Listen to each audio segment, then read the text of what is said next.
Hello students of class 9th. We have learned in chapter 5 science the fundamental unit of life. इसमें हमने आपको बताया था कि सेल जो होता है यही हर एक जीवों के लिए फंडामेंटल यूनिट ऑफ लाइफ कहलाता है। अब देखते हैं, जैसे हमने ये भी पढ़ा था कि सेल की खोज किसने की थी, तो ये बताया गया था आपको रॉबर्ट हुक। इन्होंने क्या किया था, कॉर्क जो होता है उसके स्लाइस काट करके और खुद के बनाए हुए माइक्रोस्कोप के द्वारा जब उस स्लाइस को स्लाइड पर रख करके देखा तो उसमें क्या दिखाई दिया, हनी कम्ब जैसा स्ट्रक्चर यानी मधुमक्खी के छत्ते जैसा स्ट्रक्चर दिखाई दिया, जिसको उन्होंने सेल नाम दिया।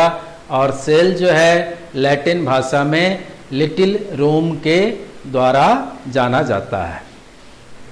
अब हम आते हैं कि सेल जो है इसमें और भी कई चीजें दिखाई देती है, तो उसमें से हम देखते हैं जो न्यूक्लियस होता है, ये बीचों बीच एक रचना होती है। वैसे प्लांट सेल में साइड में होता है, लेकिन जो एनिमल सेल होते हैं इसमें बीच में पाया जाता है। स्फीयर लाइक स्ट्रक्चर होता है, गोलाकार रचना होती है और इसे न्यूक्लियस कहा जाता है। इसकी खोज जो है रॉबर्ट ब्राउन ने की थी।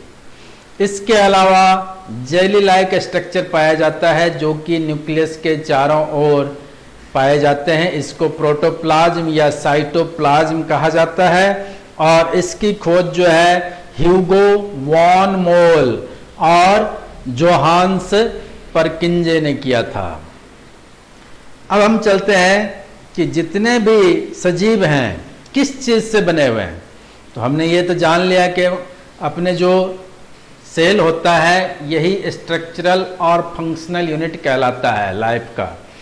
लेकिन क्या सभी जीव जो हैं एक ही सेल के या बहुत सारे सेल के बने होते हैं, तो हम कहेंगे नहीं। कुछ जीव ऐसे होते हैं जो कि सिंगल सेल से बने होते हैं और कुछ होते हैं जो कि बहुत सारे सेल से मिलकर बने होते हैं। तो अब हम चर्चा कर रहे हैं यूनिसेलुलर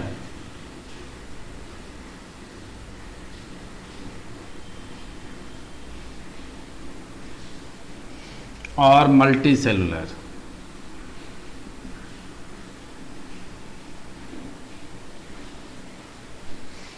यूनिसेलुलर इसका मतलब है सिंगल सेल,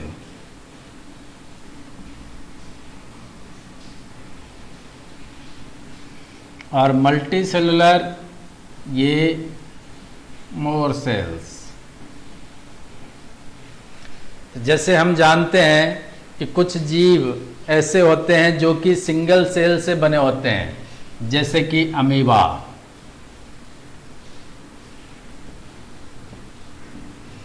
यूग्लिना,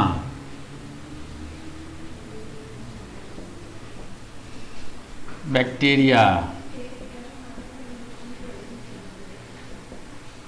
एटसेट्रा। जबकि इनको छोड़ करके हम देखते हैं बाकी के जो जीव होते हैं वो बहुत सारे सेल से मिलकर बने होते हैं और इनको मल्टी सेलुलर या बहुकोशिकीय कहा जाता है। अब इसमें जैसे हम देखते हैं प्लांट है, एनिमल है, फंगी है, ये सारे जो हैं बहुत सारे सेल से मिलकर बने होते हैं। इसलिए इनको दो भागों में बांटा गया जीवों को, एक तो यूनिसेलुलर, दूसरा मल्टी सेलुलर। अब इसके साथ में ये दिया गया कि सेल थ्योरी क्या है।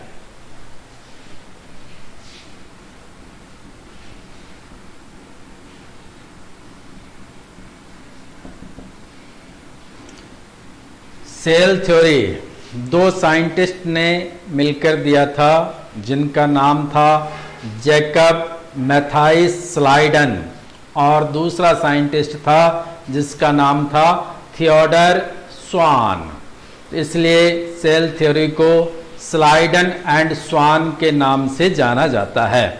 इस थ्योरी के अनुसार हम ये जानते हैं कि जितने भी सजीव हैं ये सभी क्या है, सेल से मिलकर बना होता है। और ये हम कह सकते हैं कि जो सेल है यही बेसिक स्ट्रक्चरल और फंक्शनल यूनिट ऑफ लाइफ कहलाएगा सभी जीवों के लिए। दूसरा है कि जितने भी नए सेल की उत्पत्ति होती है वो कहाँ से होती है, तो पुराने सेल के सेल डिवीजन होने पर होती है। और तीसरा है कि सभी सेल्स जो है दिखने में लगभग समान होते हैं और इनके अंदर जो केमिकल कंपोजिशन होता है ये भी लगभग समान होता है। तो देखिए ये तो हो गया आपके स्लाइडन,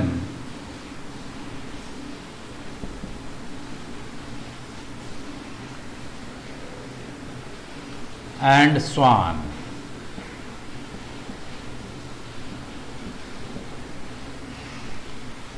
ये दो साइंटिस्ट इन्होंने क्या किया, इन्होंने मिलकर के सेल थ्योरी दी थी और इसमें हमें जो है निम्न चीज़ों को बताया गया अकॉर्डिंग टू दिस थ्योरी। पहला क्या है कि सभी जो जीव हैं ये इनके लिए सेल ही बेसिक स्ट्रक्चरल और फंक्शनल यूनिट कहलाता है।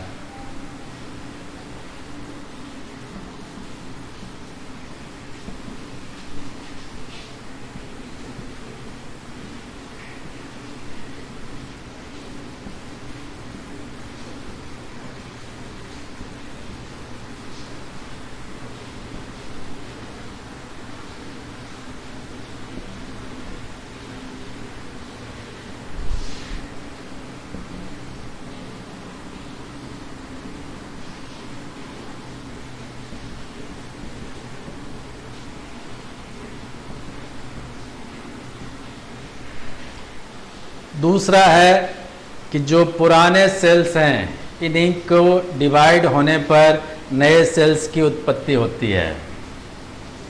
तो all new sales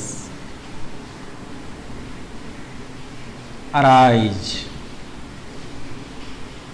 from the parental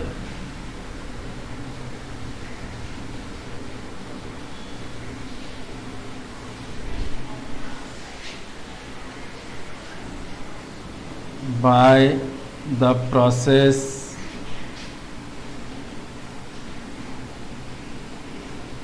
of cell division।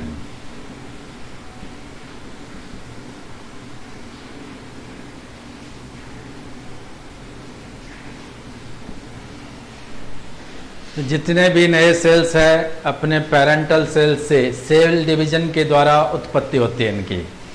और तीसरा है सभी सेल्स दिखने में लगभग समान होते हैं, इनका जो केमिकल कंपोजिशन होगा उसके अकॉर्डिंग, और इनके अंदर जो है मेटाबॉलिक प्रोसेस होता है।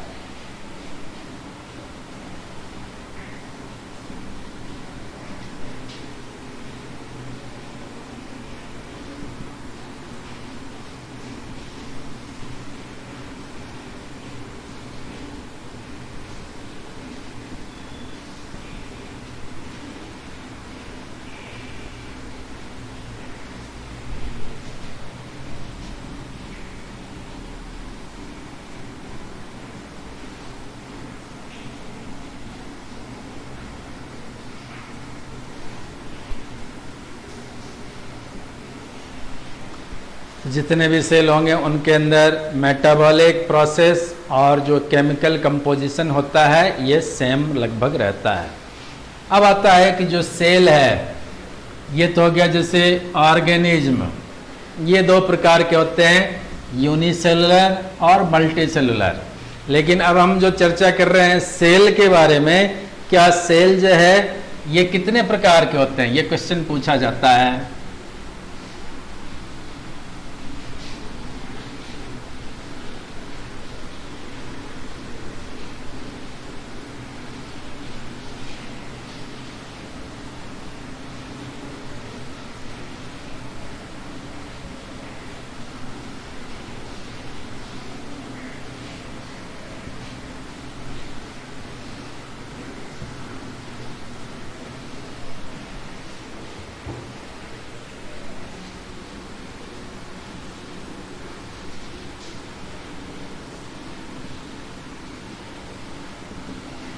Types of sales.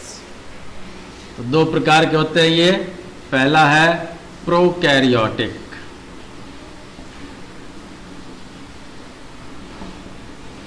और दूसरा है यूकैरियोटिक।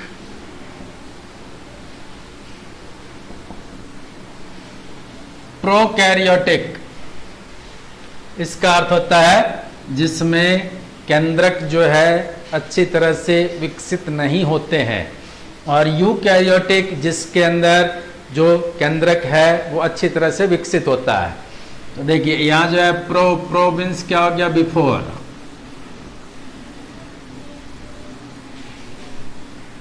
और जो अपना कैरियोटिक है ये कैरियन से आया है। कैरियन मीन्स क्या होता है, न्यूक्लियस। अब यहां यू का मतलब होता है true,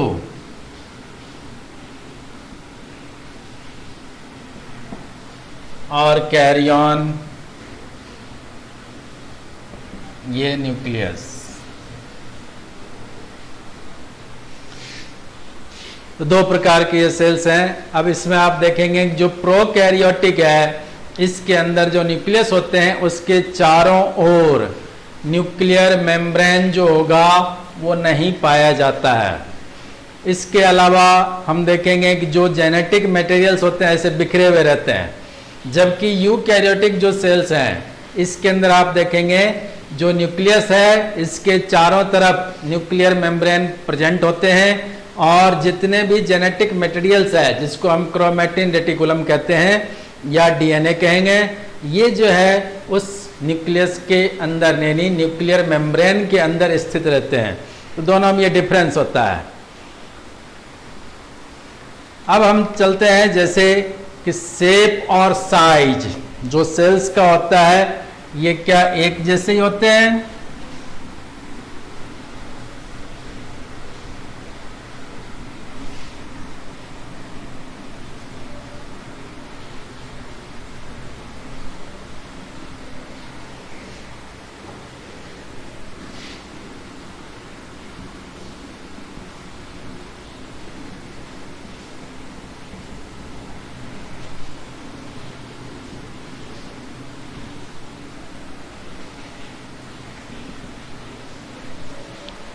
shape and size of sales.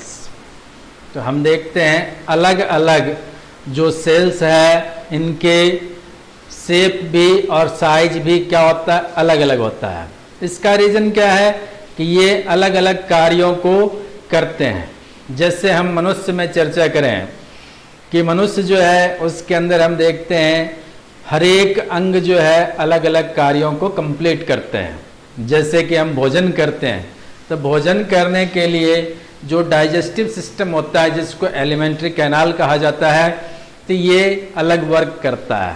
लेकिन जो अपना ब्लड सर्कुलेशन हो रहा है इसके लिए अपने बॉडी में हार्ट पाया जाता है, और ये हार्ट क्या करता है, ब्लड को पंप करने का काम करता है, और ये पूरे बॉडी में नर्वस सिस्टम के थ्रू पहुंचता रहता है। तो नर्व सेल भी होते हैं।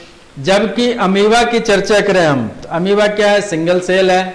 एक ही सेल के द्वारा ये अपने सारे जो प्रोसेस है उसको कंप्लीट करता है। यानी भोजन करना उस समय क्या करता है, अपना शेप बदल लेता है।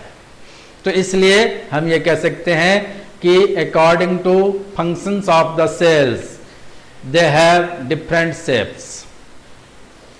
अब यहां हम चर्चा करते हैं कि सेल की साइज की। तो जो सेल साइज है ये भी क्या होता है, अलग अलग होता है। तो जैसे हम देखते हैं सेल में जो सबसे छोटा है वो है बैक्टीरिया का सेल, जो कि 0.2 से 5.0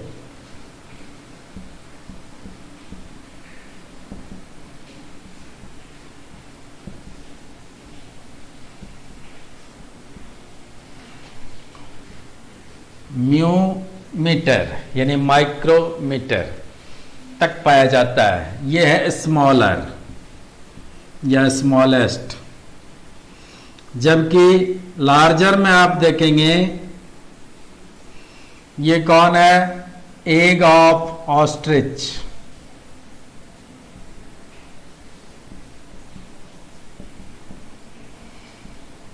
इसका जो साइज होता है 18 सेंटीमीटर होता है। तो ये है सेल की साइज। अब हम देखते हैं कि जो प्रत्येक सेल है उसके अंदर, जैसे अभी हमने आपको बताया कि रॉबर्ट हुक ने सेल की खोज की, लेकिन सेल के अंदर के जो पार्ट्स हैं उसको जैसे रॉबर्ट ब्राउन ने खोज किया था न्यूक्लियस का, ह्यूगो वैन मॉल और जो जोहान्स परकिंजे हैं, इन्होंने प्रोटोप्लाज्म की खोज की थी। इसके साथ साथ उस प्रोटोप्लाज्म में बहुत सारे ऐसे चीजें पाई जाती है जो कि अलग अलग फंक्शंस को कंप्लीट करते हैं और उनको सेल ऑर्गेनिल्स कहा जाता है। हिंदी में हम कहेंगे तो कोशिकांग।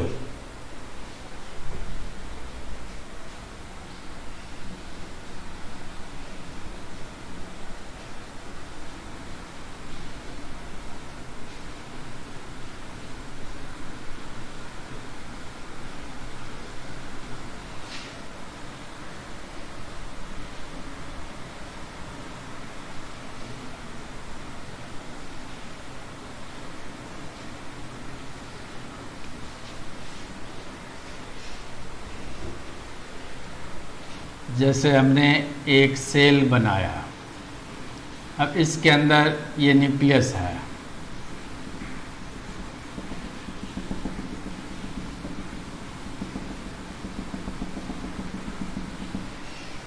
लेकिन जब हम इसको अंडर माइक्रोस्कोप देखते हैं तो आपको बहुत सारी चीजें देखने को मिलेगी। उसके अंदर आप देखेंगे कि इस साइटोप्लाज्म या प्रोटोप्लाज्म में जैसे माइटोकॉन्ड्रिया पाया जाता है, गोल्जी बॉडी पाई जाती है, इसके अलावा राइबोसोम ये पाए जाते हैं। इसके अलावा आप देखेंगे लाइसोसोम ये भी पाया जाता है। अब ये जो न्यूक्लियस है इसको भी हम यदि देखते हैं तो न्यूक्लियस में न्यूक्लियर मेम्ब्रेन आपको दिखाई देगा। न्यूक्लियर मेम्ब्रेन के अंदर की तरफ जो है इसमें आपको क्या दिखाई देंगे? क्रोमैटिन रेटिकुलम, और साथ में एक गोलाकार और रचना दिखाई देता है जिसको न्यूक्लियोलस कहते हैं हम। ये सब बाद में पढ़ेंगे हम। अभी जो है ये देखिए कि जो बाहर का पार्ट है ये क्या कहलाता है? सेल मेम्ब्रेन या प्लाज्मा मेम्ब्रेन।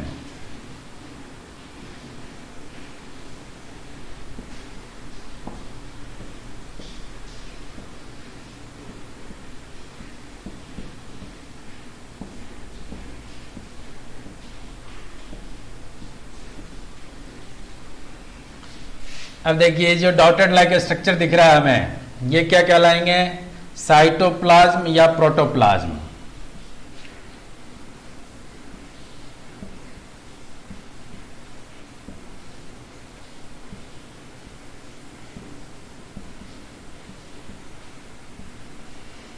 और जो ये है ये कहलाता है न्यूक्लियस।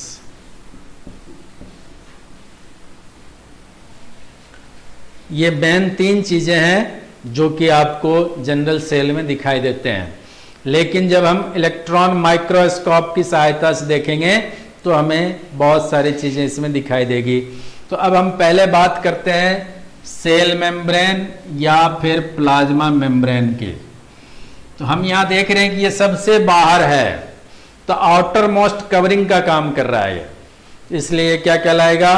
Plasma membrane. ये एनिमल सेल है, लेकिन जो प्लांट सेल होता है उसके इस प्लाज्मा मेम्ब्रेन के बाहर भी एक मेम्ब्रेन पाया जाता है जो कि रिजिड यानी स्ट्रॉन्ग स्ट्रक्चर होता है और वो सेल वॉल कहलाता है। अब हम देखते हैं जो सेल मेम्ब्रेन है ये क्या काम करता है। तो एक तो शेप देता है इसको, दूसरा कि इसके अंदर जो ये साइटोप्लाज्म या प्रोटोप्लाज्म है इसके चिपते ही जैसे दूसरा सेल होगा तो वो मल्टी सेलुलर में होते हैं। तो इसमें आप देखेंगे कि इस सेल से इस सेल में या इस सेल से इस सेल में जो भी लिक्विड आइटम है या गैसेस फॉर्म में पाया जाता है ये वो एक्सचेंज होता है। तो एक्सचेंज करने के लिए ये प्लाज्मा मेम्ब्रेन या सेल मेम्ब्रेन ही काम आता है। तो अब जैसे आप देखेंगे कि लिक्विड या गैस किसी दूसरे लिक्विड या गैस में मिक्स हो जाता है तो उसको हम क्या कहेंगे, डिफ्यूजन कहते हैं। तो डिफ्यूजन मेथड के द्वारा ये जो है जितने प्रोटोप्लाज्म के अंदर, जैसे मान लीजिए कार्बन डाइऑक्साइड गैस है, ऑक्सीजन गैस है या वाटर के मॉलिक्यूल्स होते हैं, ये एक सेल से दूसरे सेल में ट्रांसफर होते रहते हैं। तो इनको जो है ट्रांसफर करने का काम कौन करता है, प्लाज्मा मेम्ब्रेन। इस प्लाज्मा मेम्ब्रेन को और क्या कहा जाता है, सेलेक्टिवली परमिएबल मेम्ब्रेन या सेमी परमिएबल मेम्ब्रेन।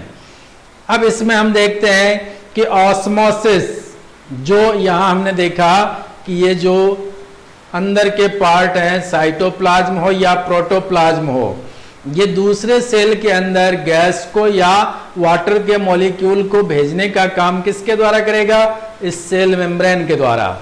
तो दूसरा सेल है वो भी इसमें भेजेगा। तो ये जो है प्रोसेस होता है उसको हम कहते हैं ऑस्मोसिस। ऑस्मोसिस जो होता है उसमें आप देखेंगे वाटर जो है हायर कंसंट्रेशन रीजन से लोअर कंसंट्रेशन रीजन में चलता है, तो इसको ही डिफ्यूजन भी कहते हैं और यही जो है ऑस्मोसिस भी कहलाता है। अब हम देखते हैं कि जो प्लाज्मा मेम्ब्रेन है ये यदि इसको हम छू के देखते हैं तो लचीला होता है, फ्लेक्सिबल होता है। इसलिए आप देखेंगे कि ये किससे बना होगा, तो ये जो है लिपिड और प्रोटीन्स, दो चीजों से मिलकर के बना होता है। तो ये फ्लेक्सिबल भी है, लिपिड प्रोटीन से मिलकर, यानी ये क्या है, ऑर्गेनिक मटेरियल है, इससे मिलकर के बना होता है। तो ये जो है सेल मेम्ब्रेन, ये पहला पार्ट है हमारा। बाकी के जो नेक्स्ट पार्ट हैं उसको हम नेक्स्ट वीडियो में पढ़ेंगे।